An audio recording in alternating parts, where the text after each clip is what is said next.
नमस्कार, DV live Bihar Jharkhand में आपका स्वागत है। मैं हूं आंचल और मेरे साथ मौजूद है मेरी सहयोगी अंशिता श्रीवास्तव। बहुत बहुत स्वागत है आपका हमारे साथ जुड़ने के लिए और हमारे तमाम दर्शकों का बहुत बहुत स्वागत है डीवी लाइव को देखने के लिए। तो फिलहाल इस वक्त की बड़ी खबर आ रही है बिहार झारखंड से। झारखंड से इस वक्त की बड़ी खबर यह है कि झारखंड के सीएम हेमंत सोरेन ने इस्तीफा दे दिया है और राज्यपाल से मुलाकात कर उन्होंने नई सरकार बनाने का दावा भी पेश कर दिया है। और क्या कुछ कहा है उन्होंने दावा पेश करने के बाद, राज्यपाल से मुलाकात के बाद, पहले आपको वो सुनवाते हैं। साथियों, थोड़ा शांत।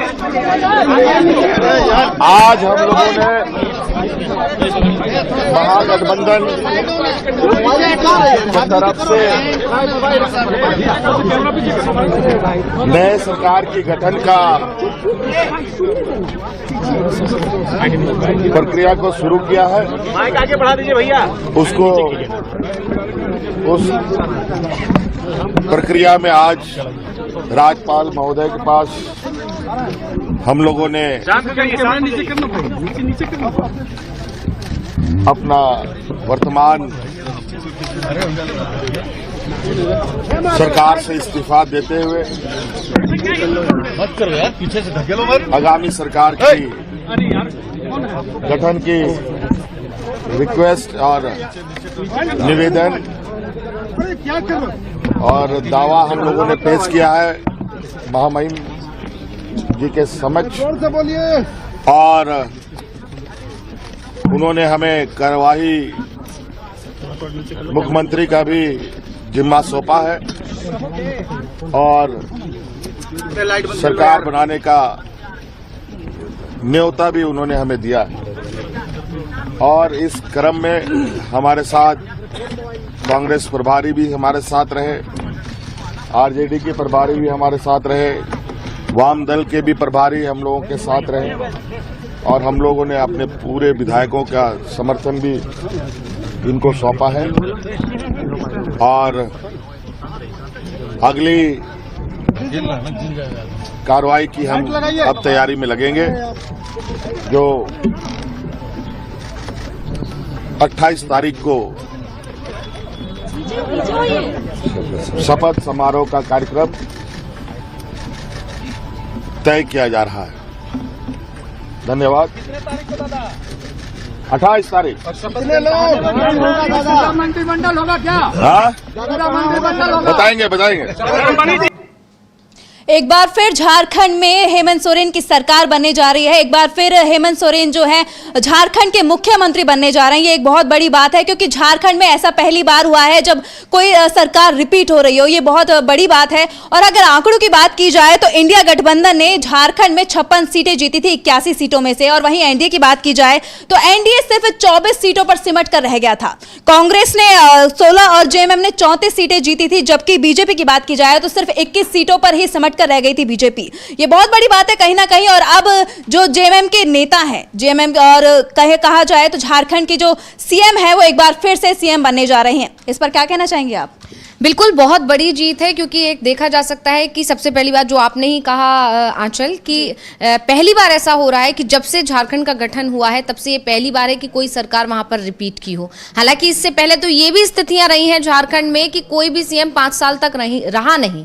तो इसमें अभी पिछले कुछ सालों से स्थिरता आई और खासकर हेमंत सोरेन सरकार की अगर बात करें तो स्थिरता रही। पूरे 5 साल ये सरकार चली और उसके बाद इस पर संशय बना हुआ था कि ये सरकार रिपीट करेगी या नहीं करेगी। लेकिन झारखंड मुक्ति मोर्चा ने, इंडिया गठबंधन ने एक बार फिर सत्ता में वापसी की है और बम्पर जीत हासिल की है। यहां पर देखा जा सकता है पिछले नतीजों के मुकाबले इस बार ज्यादा सीट्स पर आई है। वही बीजेपी की स्थिति बिगड़ गई है क्योंकि पिछली बार के जो नतीजे थे उसमें 25 सीटें बीजेपी के खाते में गई थी, जबकि इस बार मात्र 21 सीटें यानी 4 सीटों का बीजेपी को लॉस हुआ है। और इसके अलावा सबसे बड़ी बात यह है कि बीजेपी ने सत्ता में आने के लिए यानी झारखंड में आने के लिए बीजेपी ने सारे दाव अपनाए। हम देख सकते हैं शिवराज सिंह चौहान और हिमंता बिस्वा शर्मा जिन्हें चुनाव प्रभारी बनाया गया, वो लगातार डेरा डाले रहे, झारखंड में लगातार रैलियां करते रहे, सारी चीजें उन्होंने ही देखी, सीट बंटवारे से लेकर सारी चीजों पर हेमंत सोरेन और शिवराज सिंह चौहान ने ही फैसले लिए।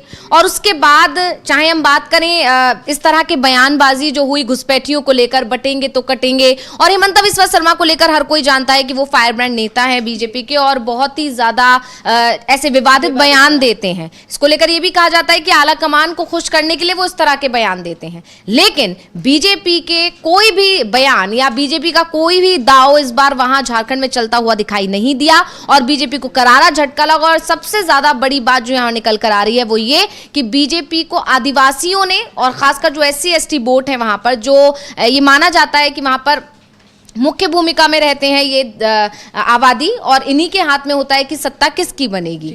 मतलब तो इसी को देखते हुए देखा जाए कि आदिवासियों की नाराजगी और SC ST OBC जो हैं, इनकी नाराजगी बाहर निकल कर आई। और वो नाराजगी लोकसभा चुनाव में भी देखने को मिली थी, जब आदिवासी की जो क्षेत्र की जो सीटें थी, आरक्षित सीटें 5, वो पांचों की पांचों बीजेपी हार गई थी। तो ये एक चीज भी देखने को मिली थी कि आदिवासी नाराज हैं, और उसका अंदाजा बीजेपी को हो चुका था लोकसभा चुनाव में ही। और यही एक बड़ी वजह रही थी कि लोकसभा चुनाव के बाद जब विधानसभा चुनाव के लिए तैयारी करने बीजेपी उतरी, तो वो लगातार इस कोशिश में थी कि कैसे आदिवासियों को अपने पाले में करे।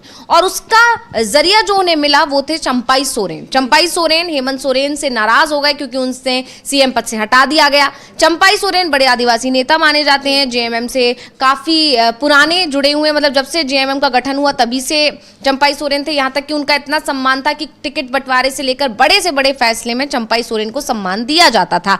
लेकिन जब चंपाई सोरेन को कुर्सी से हटा दिया गया तो उन्होंने जो भी चीजें अभी तक JMM की तरफ से या शिबू सोरेन की तरफ से उनके लिए की गई थी, उनको सबको उन्होंने उन पर एक तरह से दरकिनार करके और ये गंभीर आरोप लगा दिया JMM पर, हेमंत सोरेन पर, कि उनका अपमान किया गया है।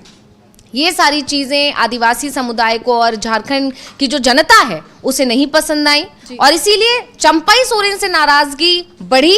और चंपाई सोरेन से जो नाराजगी थी, इसके अलावा बीजेपी से जो नाराजगी थी, वो दोनों ही मिल गए, क्योंकि चंपाई सोरेन और बीजेपी मिले तो वो नाराजगी भी डबल हो गई, और उसी का नतीजा परिणाम देखने को मिला। और अब सरकार गठन होने जा रही है। पहले 26 तारीख की बात कही जा रही थी, लेकिन अब कहा जा रहा है कि 28 तारीख को वहां पर शपथ ग्रहण समारोह होगा। और उससे भी बड़ी बात यह है कि इंडिया गठबंधन जो एकजुट होकर इस चुनावी मैदान में उतरा, चाहे आप लालू यादव के बेटे तेजस्वी यादव की बात करें, राष्ट्रीय जनता दल लगातार चुनावी मैदान में उतरी रही। इसी तरह हम बात करें कांग्रेस की, तो मल्लिकार्जुन खड़गे से लेकर राहुल गांधी से लेकर हर कोई वहां पर चुनाव प्रचार करने पहुंचा। JMM में कल्पना सोरेन और हेमंत सोरेन ने तो पूरा मोर्चा संभाला ही हुआ था। जी बिल्कुल। तो ये सारी चीजें देखने को मिली, और अब नतीजों के बाद भी वो एकजुटता देखने को मिल रही है, क्योंकि ऐसी खबरें आ रही हैं कि जब शपथ ग्रहण समारोह होगा तो उस दौरान पर ममता बनर्जी से लेकर तेजस्वी यादव, अखिलेश यादव, राहुल गांधी सभी एक मंच पर एकत्रित नजर आएंगे। कहीं ना कहीं अभी एक सवाल उठ रहे हैं कि ये जो योजना चलाई गई थी JMM की तरफ से, मैया सम्मान योजना, ये बहुत बड़ी योजना थी, और कहा यह भी जा रहा है कि यही जो योजना है JMM की, ये गेम चेंजर साबित हुई है, क्योंकि जो कल्पना सोरेन है वो इसे एक महिला है और वही इस योजना को लीड कर रही थी। तो कहीं ना कहीं इसका भी चुनाव पर असर देखने को मिला है। बिल्कुल कह सकते हैं ऐसा, और ऐसा है, क्योंकि जिस तरह से ये योजना का प्रचार, पहले ये योजना फायदेमंद साबित हो रही थी महिलाओं के लिए, और उसी दौरान जब इससे फायदा मिलता दिख रहा था तो उसी दौरान एक और मास्टर स्ट्रोक की तरह हेमंत सोरेन की तरफ से किया गया कि दिसंबर से, यानी जो किश्त आ रही थी 2100 रुपए की, शायद अगर मैं गलत नहीं हूं तो, जब आ रही थी तो उसको 2500 कर दिया गया। ये कहा गया कि जब दिसंबर में जो किश्त आएगी वो 2500 हो जाएगी।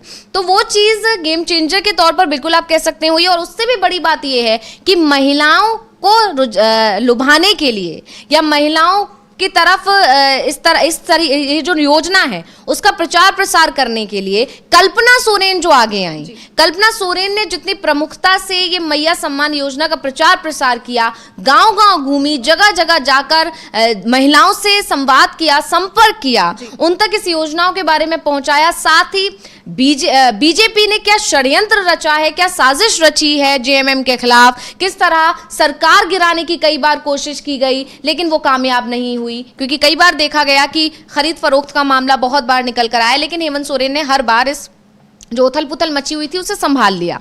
तो वहां ये स्थितियां रही कि सरकार गिराने में कामयाब नहीं हुई बीजेपी। इसके बाद फिर ये कामयाबी नहीं मिली तो ईडी सीबीआई को एक्टिव कर दिया गया और नतीजा ये हुआ कि हेमंत सोरेन को जेल भेज दिया गया। तो इन सारी चीजों को लेकर कल्पना सोरेन जब चुनावी मैदान में उतरी, क्योंकि अभी मार्च में ही उन्होंने अपना चुनावी डेब्यू कह सकते हैं या किया कि राजनीति में उन्होंने कदम रखा, बहुत ज्यादा समय नहीं हुआ था कल्पना सोरेन को। तो कल्पना सोरेन ने जितना अच्छे से इन सारे मुद्दों को उठाया, जनता तक पहुंचाया, ये सारी चीजें कारगर साबित हुई। और मैया सम्मान योजना का असर ये हुआ है कि कई ऐसे बूथ हैं जिस पर महिलाओं ने बढ़ चढ़कर हिस्सा लिया था। पोलिंग बूथ से कई तस्वीरें ऐसी आई थी कि पिछले बार के मुकाबले इस बार के आंकड़ों में ये देखा गया था कि महिलाएं का आंकड़ा जो था मतदान करने का वो बहुत ज्यादा था। ये देखा गया। एक पोलिंग बूथ पे तो 15,000 महिलाओं ने मतदान किया था। जी 15,000 महिलाएं पिछली बार के कंपैरिजन में इस बार ज्यादा पहुंची थी। तो कहीं ना कहीं इसमें अगर मैया सम्मान योजना की बात आएगी तो इसमें कल्पना सोरेन का जिक्र भी करना पड़ेगा, क्योंकि कल्पना सोरेन ने उस योजना का अच्छे से प्रचार प्रसार भी किया। क्योंकि पिछले 6 महीने में जिस तरीके से कल्पना सोरेन मैदान में उतरी हैं और उनकी जो लोकप्रियता बढ़ती दिखाई दी है, उन्होंने जो लगातार जनसभाएं की हैं, एक दिन में लगातार 4-5 रैलियां की हैं और जिससे उनकी लोकप्रियता बढ़ी है, उसका फायदा कहीं ना कहीं जेएमएम और पूरे इंडिया गठबंधन को मिला है। और जो ये जो मैया सम्मान योजना जो चलाई जा रही है उसका फायदा भी कहीं ना कहीं इंडिया गठबंधन को मिला है और यही वजह है कि आज झारखंड में इंडिया गठबंधन की बम्पर जीत हुई है। और वहीं अगर देखें तो एनडीए को बड़ा झटका लगा है। इस पर जो कांग्रेस प्रभारी अहमद मीर है उनका भी बयान सामने आया। उन्होंने बोला है कि जिस तरीके से झारखंड में अफवाहें फैलाई जा रही थी उन लोगों को इसका जवाब मिला है। तो क्या कुछ कहा है अहमद मीर ने, सुनवाते हैं आपको। हम तो इसको जो कहा जा रहा था या जो रिमर्स कांग्रेस के बारे में फैलाई जा रही थी, आज उनको जवाब मिला है और मैं समझता हूं कि ये एक रिस्पेक्टेबल मैंडेट है। ठीक है, हमारी एक्सपेक्टेशन 4-5 सीटें इससे ज्यादा थी, वो विजिबली डैमेज तो हुआ।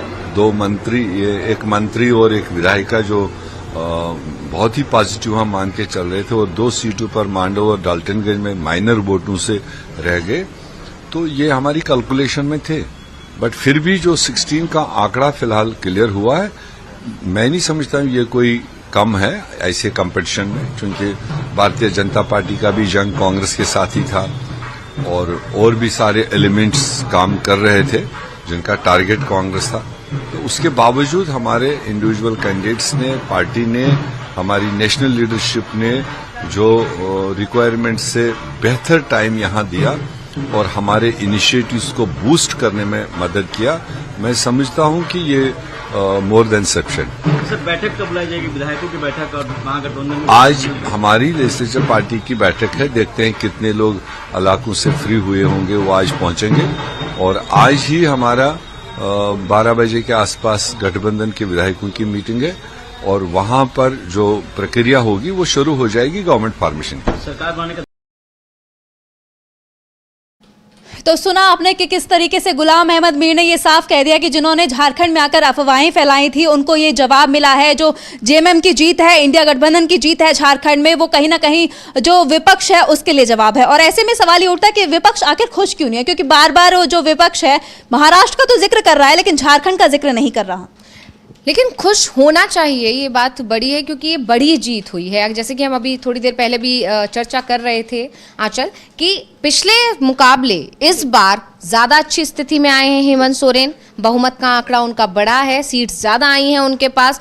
दूसरी बात यहाँ पर ये है कि ये पहली बार है, मतलब एक तरह से रिकॉर्ड तोड़ जीत ही कह सकते हैं और ये नया रिकॉर्ड कायम करना है कि झारखंड में अभी तक कोई भी सरकार रिपीट नहीं हुई है। तो ये 2 बड़ी चीजें हैं जिसको देखना चाहिए। इसके अलावा जो तमाम मुद्दे बीजेपी की तरफ से उठाए गए, चाहे वो बटेंगे तो कटेंगे रहे हों, या वो घुसपैठियों का मुद्दा हो, या ये आरोप लगाना हो कि जो ये चुराई हुई योजनाओं का प्रचार कर रहे हैं, या बांग्लादेशियों का मामला हो, ये तमाम मुद्दे बीजेपी के जनता के बीच नहीं, मतलब जनता ने उनको नहीं सराहा, जनता ने उन मुद्दों को पसंद नहीं किया और जनता ने अपने बारे में सोचा, आदिवासियों ने अपने बारे में सोचा कि उन्हें क्या चाहिए। उन्होंने जमीनी मुद्दों के बारे में बात की, चाहे वो SC ST समुदाय हो या आदिवासी समुदाय समुदाय हो या ओबीसी समुदाय के लोग हों, उन्होंने समझा कि ये बटने कटने वाली चीजों से ऊपर उठकर जो उनके हित की बात है, जो बेरोजगारी का मुद्दा है, जो गरीबी का मुद्दा है, जो आदिवासियों के लिए काम करने का मुद्दा है,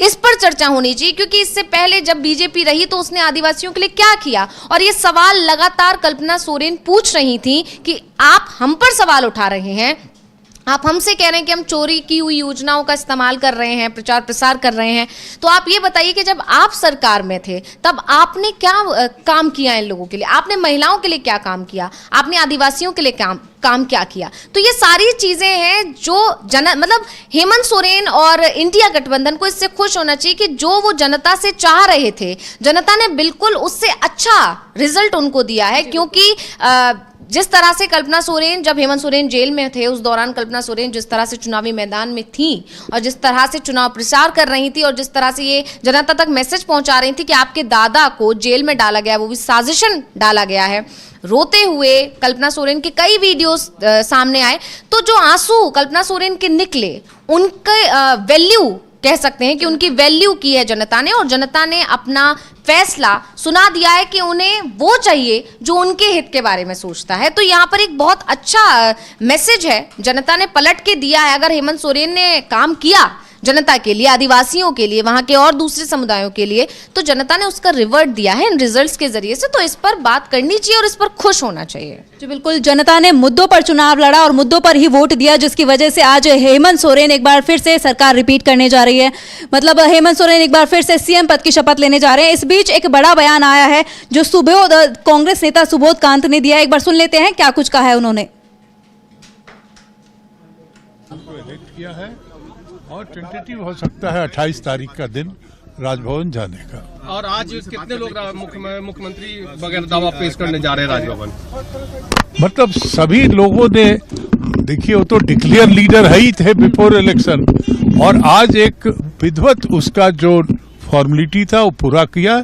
चारों पार्टी के विधायकों ने, नेताओं ने अपनी समर्थन की 28 तारीख को शपथ संभावना मोरहाबादी मैदान में ही होगा। अब वो सारा चीज तय होगा। कुछ चर्चा हुई सरकार किस तरह नहीं, आज सिंपल एजेंडा एक ही था, नेता चुनने का। तो सुना आपने कि 28 तारीख को यानी कि 28 नवंबर को हेमंत सोरेन का शपथ ग्रहण समारोह होगा, जिसके बाद वो अपने आगे की रणनीति पर काम करेंगे और पता चल जाएगा कि जिस तरीके के हेमंत सोरेन ने अब तक वादे किए थे वो वादे आगे पूरे होते हैं नहीं।